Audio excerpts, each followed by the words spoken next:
Juan Francisco de San Antonio is a missionary of the Parisian order and coming from the order of Zealots, and influential missionaries such as Juan de Plasencia and Pedro de San Buenaventura. He discusses some parts of the Mindanao and even some parts of Southeast Asia. He gives detailed discussion of Filipino beliefs. San Antonio gives a more detailed account on superstitious beliefs. However, the focus of the expert is the Visayas marriage custom.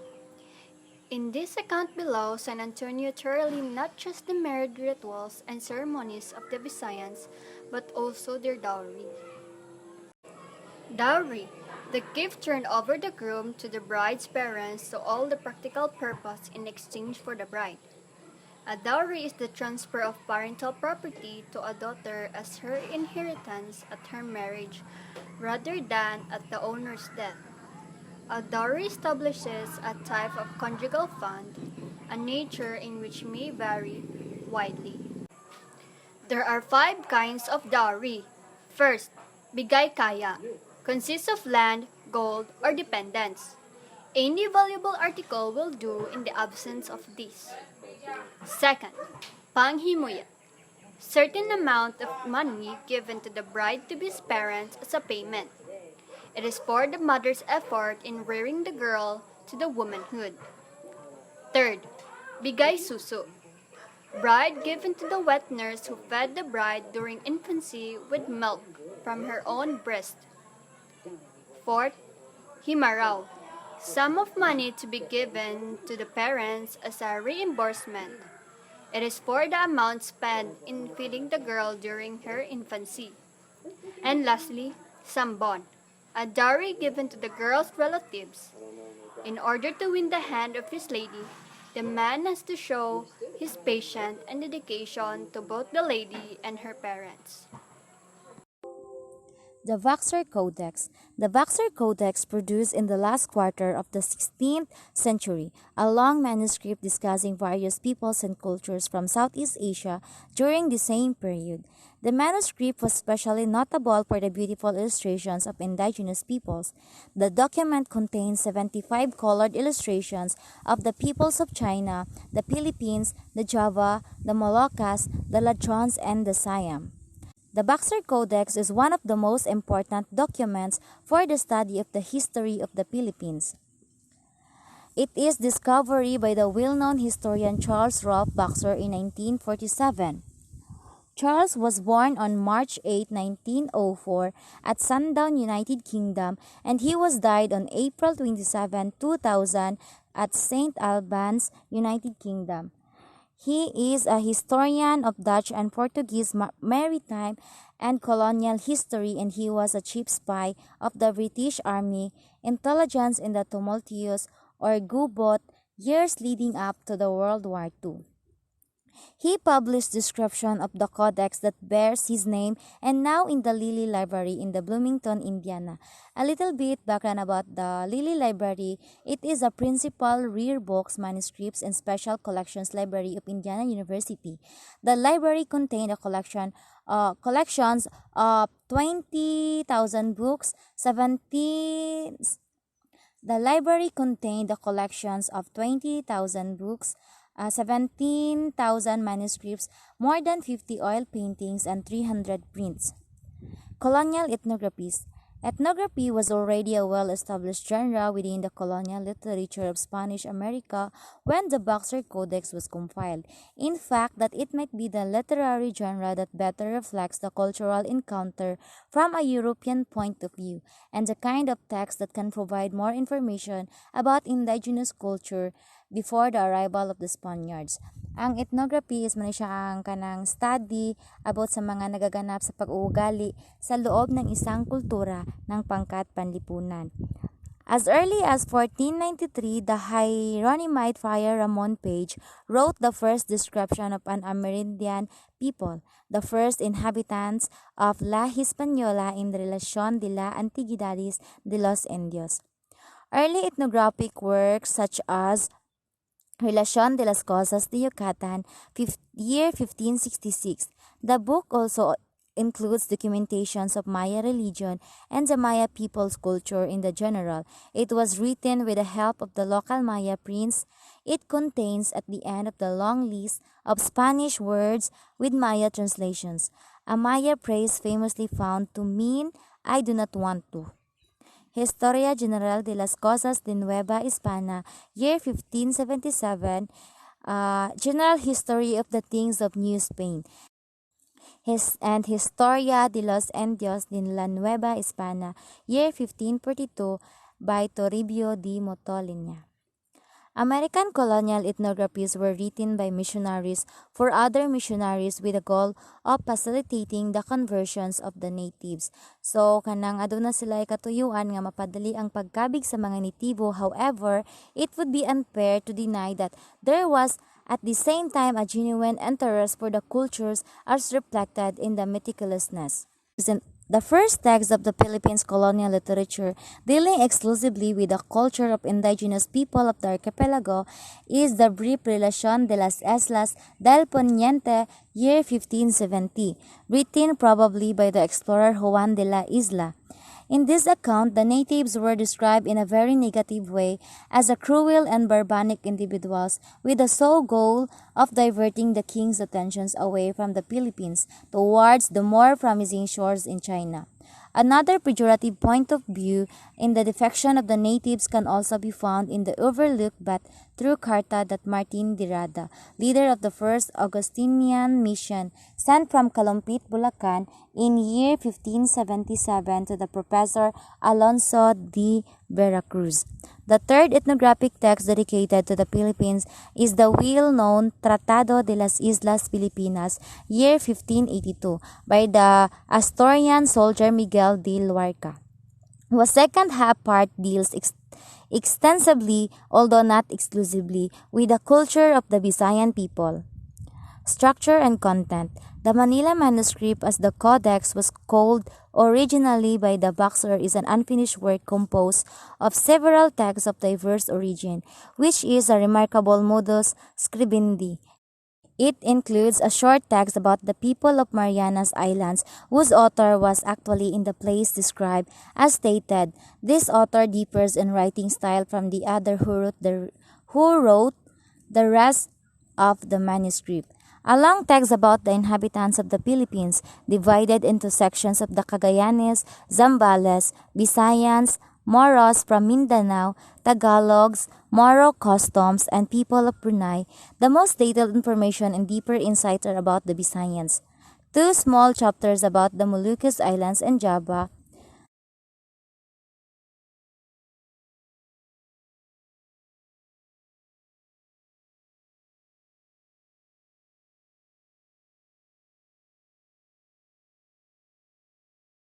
So the next topic that we will be discussing is the Sucesos de las Islas Filipinas by Antonio de Morga. So Sucesos de las Islas Filipinas, in English, this means events in the Philippine Isle or island. So it is a book written by Dr. Antonio de Morga, which consists of 8 chapters and has 2 volumes. So, Sucesos de las Islas Filipinas, or Events in the Philippine Isle, is a historical account which describes scenarios in the Philippines from 1493 to 1603 under the colonial rule of Spain. So, Dr. Antonio de Morga, as the principal author of the Sucesos de las Islas Filipinas, published his work in 1609. So this work perhaps was the best account of Spanish colonialism in the Philippines, and it was merely based partly on documentary research, partly on keen observation, and partly on Morga's personal involvement and knowledge. So the book was published in 2 volumes, again, as what I have mentioned earlier. So both in 1609 by Casa de Jeronimo Bali in Mexico City. So on 1609, April 17, Viceroy Luis de Velasco authorized the publication and granted Morga the sole right to publish it for 10 years. On the same year, which is 1609, Fray Garcia Guerra, Archbishop of Mexico, approved the publication of the work. On the year 1493 to 1603, It is the pre-colonial Philippine to colonialism. The first volume is consisting 7 chapters, which deals with the discoveries, conquests, and other events until the death of Don Pedro de Acuna. So these first 7 chapters underscore the accomplishments of the different governor generals assigned in the Philippines. And then the last chapter, which is the chapter 8, contains a brief summary and account of the nature of these regions. So their inhabitants, the manner of governing and converting them, and other details. So, chapter summary of Sucesos de las Islas Filipinas. Blair and Robertson, 1907, mentioned that Morga's book is written in the true historic spirit, which has a specialized value. So, its various threads of the history of the islands are followed systematically.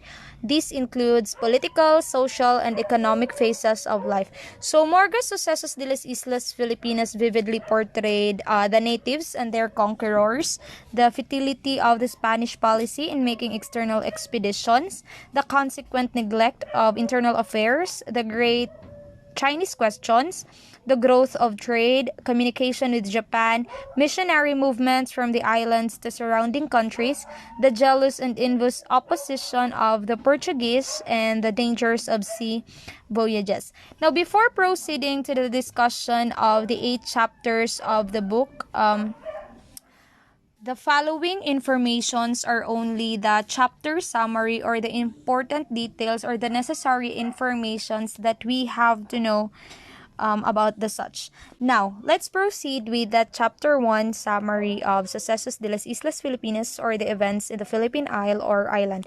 So, this chapter or the first chapter of Morga Sucesos de las Islas Filipinas describes the rich and precious islands found in the part of the world called Asia. So, among the most famous of them are the islands of Maloco, Silibis, Tindaya, Luzon, Mindanao, and Borneo, which are now called the Filipinas.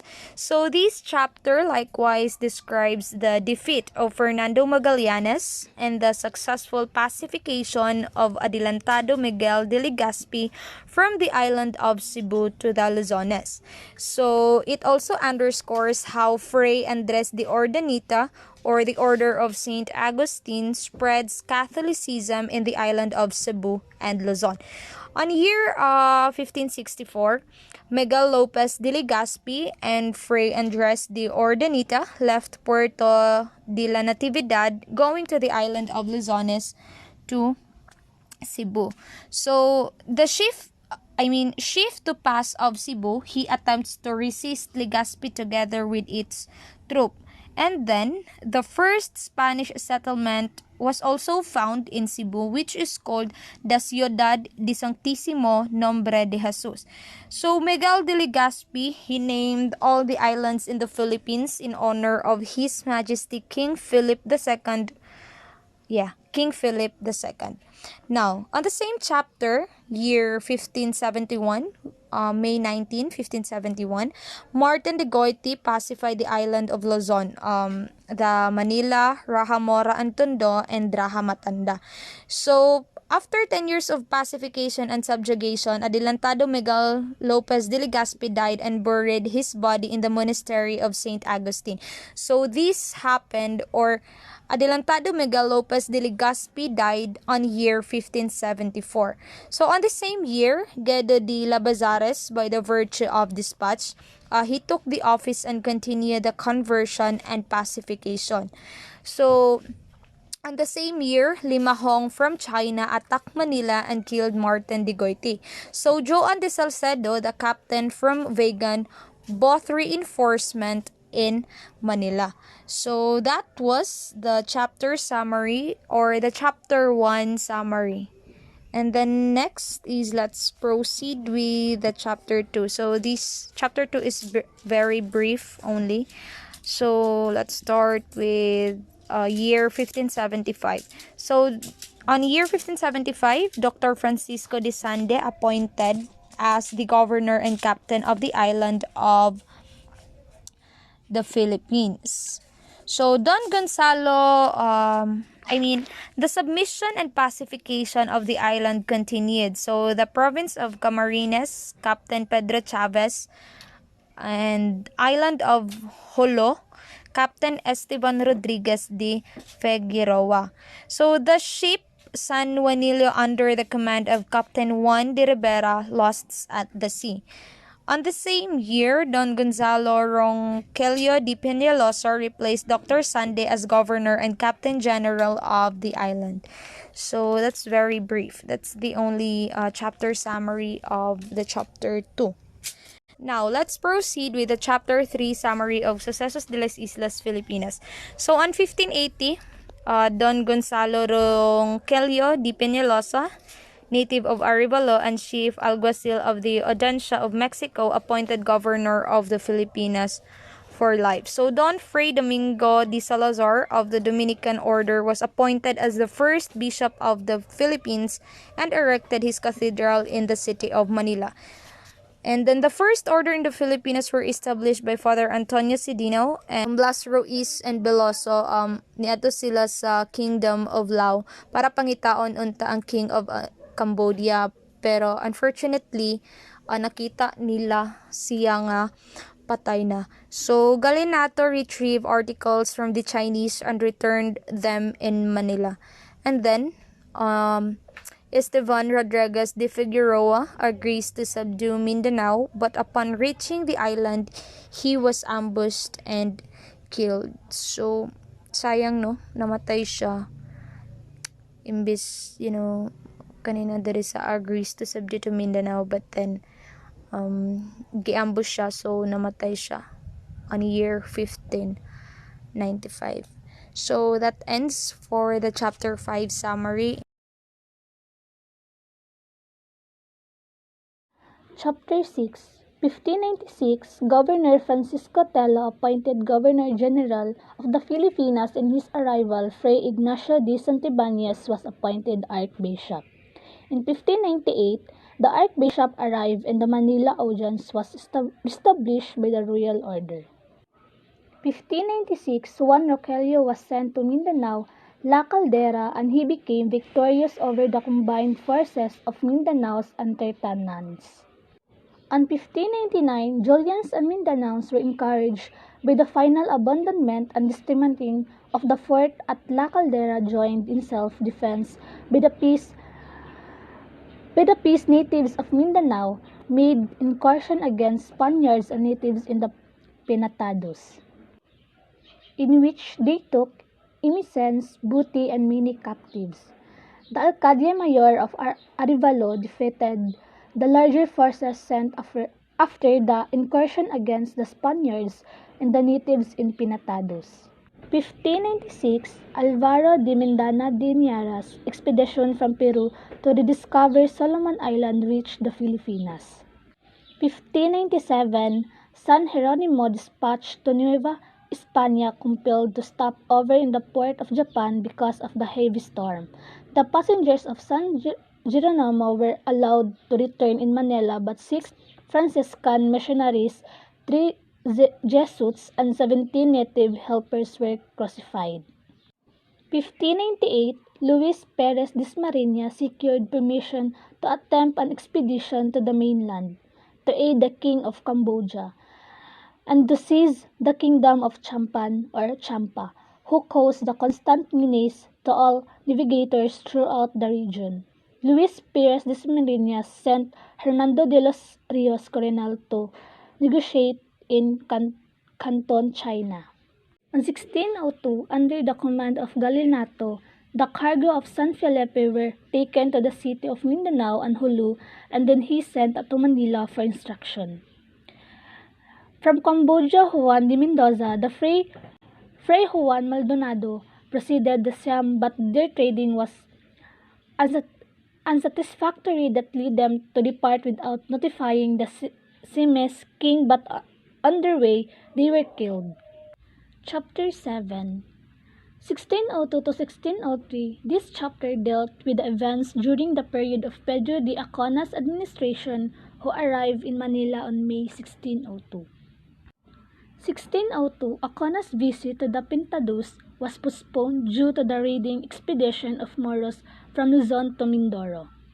1603, Acona's planned expedition to Moloco rather sent Galinato to aid the Portuguese. On May, Galinato returned in Manila. His aid returned to Furtado de Mendoza was not sufficient to subdue the Ternatans.